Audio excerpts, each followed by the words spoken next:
Hello ladies and gentlemen, thank you very much indeed for tuning into this short screen tutorial on the Stresemann era or golden years of the Weimar Republic between 1924 and 1929.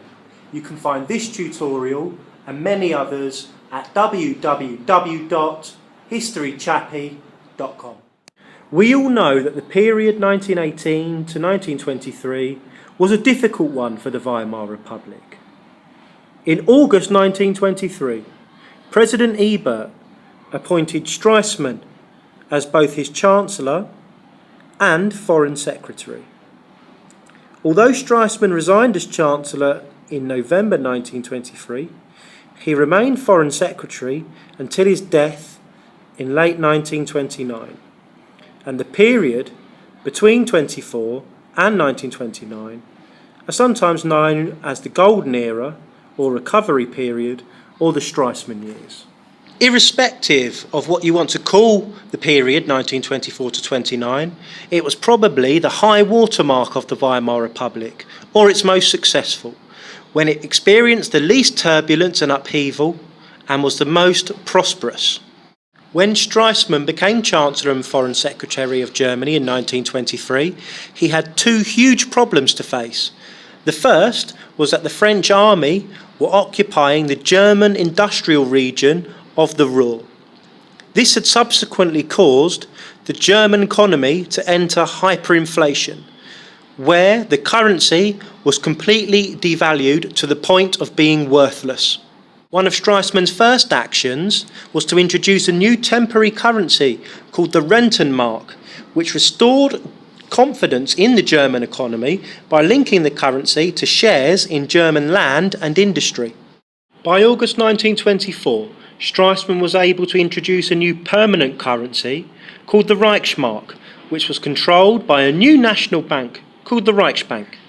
Deposits in German banks subsequently rose from 900 million marks at the start of 1924 to a massive 4,900 million marks by the end of 1926. The Dawes Plan of 1924 was also a success for Stresemann and Germany. Germany had previously been struggling to meet her reparations payments every year, but the Dawes Plan reduced annual payments to an affordable level. On top of that, American banks agreed to invest a massive 800 million marks in German industry. As a direct result of the Dawes Plan, Germany was able to resume reparations payments, the French left the Ruhr region, and the German economy recovered. As Foreign Minister, Stresemann signed some important agreements which increased Germany's status on the world stage. The first of these was the Locarno Pact of 1925, where Germany agreed to respect the 1919 borders with France and Belgium, and in return, the Allies agreed to remove troops from the Rhineland and discuss potential German entry into the League of Nations. In 1926, Stresemann managed to negotiate Germany's entry into the international club called the League of Nations. Germany was even given a place on the League's ruling council. In August 1928, Germany was one of the 65 countries that signed the Kellogg-Briand Pact. This was an international agreement where states promised not to use warfare and conflict to achieve their foreign policy aims. The effect of all these policies and declarations was to show that Germany was a respectable, peace-loving member of the international community who could be trusted and traded with as an equal. The following year, in August 1929, Germany agreed to the Young Plan. This was where reparations were cut from the initial figure of 6.6 billion to just 2 billion, with 59 more years to pay.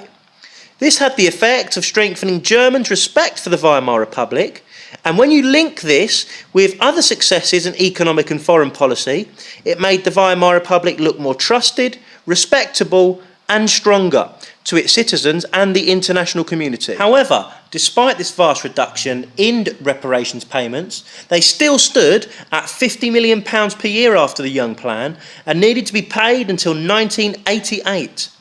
Hitler said at the time that this was passing on the penalty to the unborn. We can now take a look at the domestic policy in the Weimar Republic between 24 and 29, and also look at some of the limitations, weaknesses and cracks that were still present. In 1925, an ex-army general called Hindenburg was appointed as the Weimar Republic's president. Hindenburg was a nationally respected figure in Germany at the time, and his association with the Weimar Republic subsequently helped boost its prestige. Another success for the Weimar Republic between 1924 and 29 was strength at the centre, or a strong coalition formed of moderate pro-democracy parties. Because Germany was relatively prosperous at this period, the majority of the population tended to vote for those moderate pro-democracy parties. This gave them a substantial majority in the Reichstag, and therefore, united together, they were able to resist the criticism from the smaller extremist parties, such as the Nazis and the Communists, and in this way, they overcame the negative aspects of proportional representation, because the government had enough members to pass the laws it needed without relying on extremist support. In the May 1928 election, for example, support for the extremists dwindled. The Nazis won just 12 seats in the Reichstag. They polled just 810,000 votes, or a mere 2.6% of the total, showing that the moderate pro-democracy parties were well in control. However, as historians, we know that this prosperous period was soon to come to an end with the Wall Street crash. Unfortunately, Stresemann died on the 3rd of October 1929, days before the actual crash. However, he did say shortly before his death, and I quote, "The German economy is doing well only on the surface. Germany is in fact dancing on a volcano. If the short-term loans are called in by America, most of our economy will collapse." Unfortunately for the Weimar Republic, that is exactly what happened after the Wall Street crash. America called in her loans, Germany couldn't pay, and she suffered hellishly from the Great Depression. Whatever you want to call the period 1924 to 29, be it the golden years or the Stresemann era, the successes were only temporary. As soon as America called in her loans following the Wall Street crash, Germany entered a Great Depression along with many other countries, and this resulted in much domestic instability as normal Germans turned to more radical solutions for their everyday problems, and subsequently the Nazis came to power in 1933.